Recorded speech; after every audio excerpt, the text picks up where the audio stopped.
رافیہ کے کندھے پر ایک نہیں کئی جگہ گہرے دانتوں کے زخم کے نشان تھے۔ زخم بھر چکے تھے لیکن جلد پر نشانات موجود تھے۔ وہ ان نشانات کا مطلب جانتا تھا۔ ایہاب نے دھیرے سے نشانات پر انگوٹھا پھیرا تھا۔ آنکھیں سرخ اور لہو چھلکانے والی ہوئی تھیں۔ یہ آپ کے کندھے پر نشانات کیوں ہیں؟ اس کی آواز بھاری ہو رہی تھی۔ رافیہ نے اپنی سہمی سی آنکھیں کھولتے اس کی طرف دیکھا تھا۔ مجھے نہیں پتا، مجھے کچھ نہیں معلوم، وہ معصومیت سے ڈرتے ہوئے جواب دیتے آنکھیں بند کر گئی تھی۔ وہ اسے بے حد خوف زدہ کر رہا تھا۔ اس کے بابا نے اسے شروع سے منع کیا تھا کچھ بھی کسی کو بھی بتانے سے۔ کب سے ہیں یہ نشانات آپ کے جسم پر؟ وہ سنجیدگی سے بولا تھا۔ دماغ کی رگیں پھٹنے پر آ رہی تھیں۔ جب میں 8 سال کی تھی تب سے۔ اس کے جواب پر ایہاب رئیس نے سب سے آنکھیں بند کی تھیں اور اس کے کندھے پر واپس شرح ٹھیک کرتے ہوئے اسے سختی سے اس معصوم لڑکی کو اپنے سینے میں بھینچ گیا تھا۔ اس سے زیادہ وہ اس سے سوال نہیں کر سکتا تھا۔ دل میں تکلیف سی اٹھی تھی، اس کی تکلیف محسوس کرتے، اور اب اسے اپنے ہی عمل پر شرمندگی ہو رہی تھی۔ خلیل احمد کا اپنی بیٹی کے لیے اس قدر ڈرنا سب نظروں کے سامنے آ رہا تھا اور وجہ بھی سمجھ آ رہی تھی۔ آنکھیں خود بخود نم ہوئی تھیں۔ خلیل احمد کے رافیہ کو دنیا سے چھپا کر رکھنے کی وجہ بھی اب سمجھ آ رہی تھی۔ وہ اب بھی اس کے سینے سے لگی رو رہی تھی اور ایہاب کو ایسا محسوس ہوا تھا جیسے اس کے سینے سے خون رس رہا ہو۔ بس خاموش ہو جاؤ، میں ہرٹ نہیں کر رہا آپ کو، اور نہ ہی میرا ایسا کوئی ارادہ تھا۔ میں تو بس آپ کو تھوڑا بہت تنگ کرنا چاہتا تھا۔ مجھے نہیں پتا تھا یہ مذاق آپ کو اس قدر خوفزدہ کر دے گا۔ وہ نرمی سے اس کی کمر سہلا رہا تھا کہ کسی طرح وہ خاموش ہو جائے۔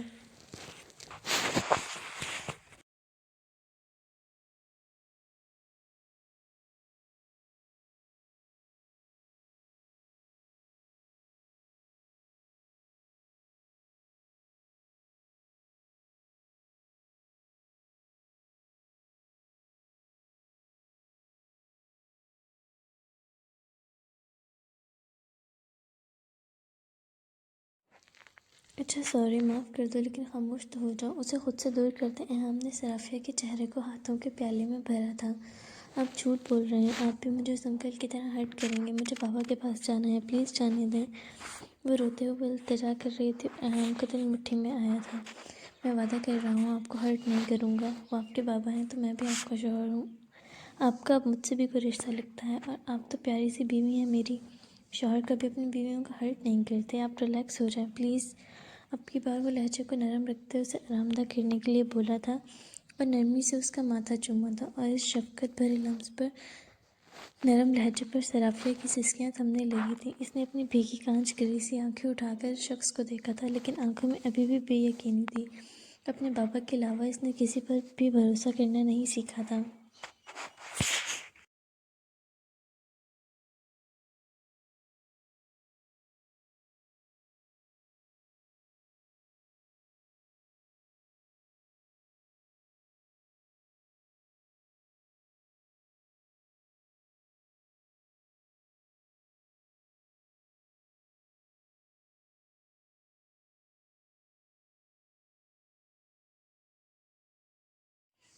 آپ سچ کہہ رہے ہیں؟ وہ اب بھی خوفزدہ تھی۔ جی ہاں، سچ کہہ رہا ہوں، اور تمہاری مدد کرتا ہوں ان سب کو اتارنے میں۔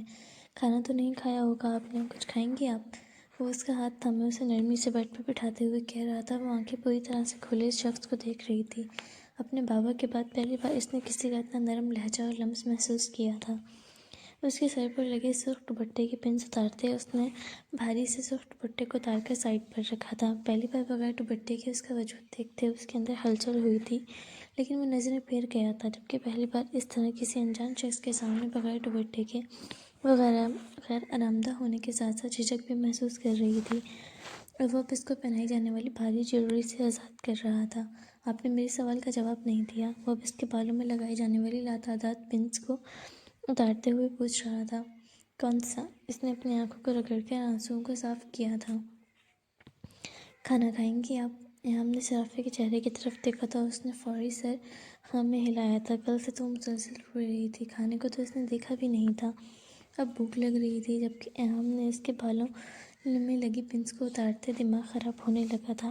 حالانکہ اس نے بیوٹیشین کو سختی سے تنبیہ کی تھی کہ وہ اسے زیادہ بھاری دلہن نہ بنائے، لیکن پھر بھی اتنی پنس اس کے بالوں کو آزاد کرتے اس نے نرمی سے اس کے بالوں میں ہاتھ پھیرا تھا اور سرافیہ کو سکون محسوس ہوا تھا اتنے بوجھ کے بعد آزادی ملنے پر۔ ایہام اس کے پیروں کے قریب بیٹھا تھا جس پر سرافیہ بدک کر پیچھے ہوئی تھی۔ اس کا اس طرح بیٹھنا عجیب لگا تھا۔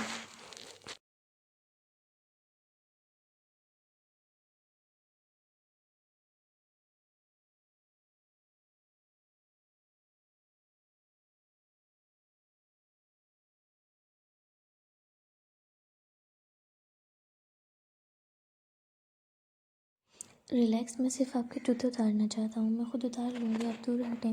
وہ گھبراہٹ میں مبتلا تھی۔ جہاں آپ نے مجھے اتنا کچھ کرنے دیا ہے وہیں تھوڑا بہت اور بھی کرنے دیں۔ اس کا پاؤں پکڑتے ایہام نے اسے اپنے پاس کیا تھا اور سرافیہ کا سانس اٹکا تھا۔ اس کے پاؤں سے لہنگا اوپر کرتے ایہام نے اس کے سفید و گلابی پیروں کو دیکھا تھا اور اس میں چمکتی ایک چاندی کی پازیب کو۔ ایک نظر اس نے سرافیہ کے پورے سراپے پر دوڑائی تھی۔ سفید رنگ کے بھاری لہنگے اور کھلے بالوں میں وہ حد سے زیادہ حسین لگ رہی تھی۔ یہ لہنگا بھی ایہام کی پسند کا تھا، لیکن یہ لڑکی بس خوبصورت لگے گا اس نے سوچا نہیں تھا۔ اپنی نظریں جھکاتے اس نے سرافیہ کے جوتے ایک طرف رکھے تھے اور ایک کھڑا ہوا تھا۔ چلیں آپ کپڑے بدل لیں، تب تک میں آپ کے لیے کھانا منگوا دیتا ہوں۔ اس نے ہاتھ پکڑتے سرافیہ کو کھڑا کیا تھا اور اس کے قریب جھکا تھا، جس پر وہ ایک بار پھر خوف سے آنکھیں بند کر گئی تھی۔ میں آپ کے بلاؤز کی ڈوریاں کھولنے لگا ہوں، آپ اپنا ڈریس آگے سے پکڑ لیں، میری مدد کے بغیر آپ ڈریس اتار بھی نہیں سکتی، وہ نرمی سے بولا تھا۔ سرافیہ نے اپنی ڈریس کو سامنے سے تھاما تھا اور ایہام رئیس نے ایک ایک کرتے اس کے بلاؤز کے بیک پر لگی ڈوریاں کھولنے لگا تھا۔ اس کی انگلیوں کا لمس اپنی کمر پر محسوس کرتے سرافیہ کا دل خوف کی شدت سے دھڑکنے لگا تھا۔ مضبوطی سے آنکھیں بند کیے وہ اس کے لمس برداشت کر رہی تھی۔ ڈوریاں کھولتے ہی وہ الماری کی طرف بڑھ گیا تھا اور وہاں سے ایک نرم سا گرے کلر کا کاٹن کا سوٹ نکالتے اس کے ہاتھ میں پکڑایا تھا۔ واش روم وہاں ہے، آپ تبدیل کر لیں، فریش ہو جائیں، میں تھوڑی دیر تک آتا ہوں۔ وہ بغیر اس کی طرف دیکھے باہر نکل گیا تھا اور وہ اپنی نم آنکھوں کو پونچھتی واش روم میں کپڑے بدلنے جا چکی تھی۔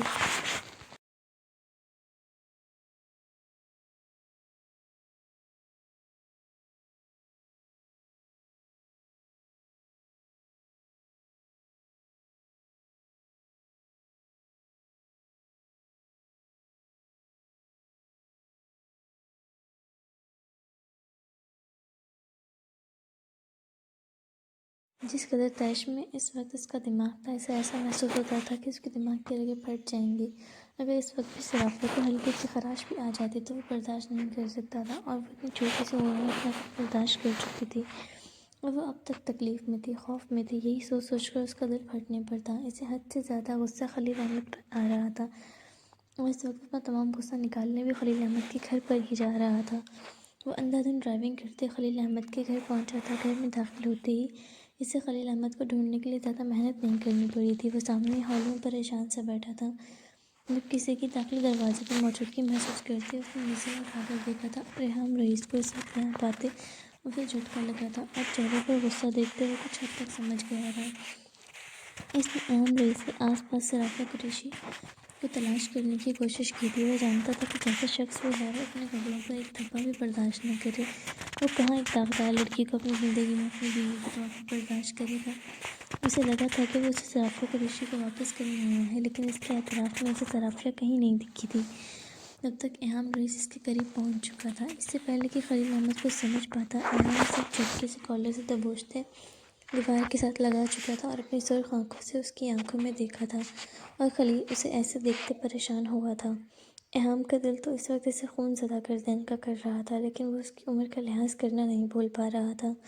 خلیل نے کچھ کہنے کے لیے منہ کھولا ہی تھا کہ اس سے پہلے ایہام بول پڑا تھا۔ مجھے کوئی فالتو قسم کی بکواس نہیں سننی ہے تمہارے منہ سے، جتنا پوچھوں گا صرف اتنا ہی جواب دینا۔ سرافیہ کے ساتھ کیا ہوا تھا؟ وہ لفظوں کو چباتے بڑے ہی ضبط سے بولا تھا، جبکہ ہمت ذرا سی بھی نہیں تھی یہ سوال پوچھنے کی۔ دل صرف ایک ہی دعا کر رہا تھا کہ جو وہ سوچ رہا ہے وہ سب جھوٹ ہو۔ کیا ہوا؟ تم تو بہت زور و شور سے اس سے شادی کر کے لے کے گئے تھے اسے، جب اس کی حقیقت معلوم ہوئی تو برداشت کرنا مشکل ہو گیا تمہارے لیے؟ واپس دے جاؤ مجھے میری بیٹی، میں سنبھال لوں گا اپنی بیٹی۔ وہ بھی اب غصے سے بول رہا تھا، جبکہ ایہام نے اس کے گلے پر گرفت مزید بڑھائی تھی۔ میں نے کہا تھا جتنا پوچھوں صرف اتنا جواب دینا، لگتا ہے تمہیں میری بات سمجھ نہیں آئی تھی۔ خلیل نے اسے خود سے دور جھٹکا تھا، اپنی بیٹی کے ذکر وہ بھی طیش میں آ رہا تھا۔ اتنی آسانی سے وہ کیسے کہہ دیتا وہ سب جس حقیقت سے وہ آج تک بھاگتا آ رہا تھا؟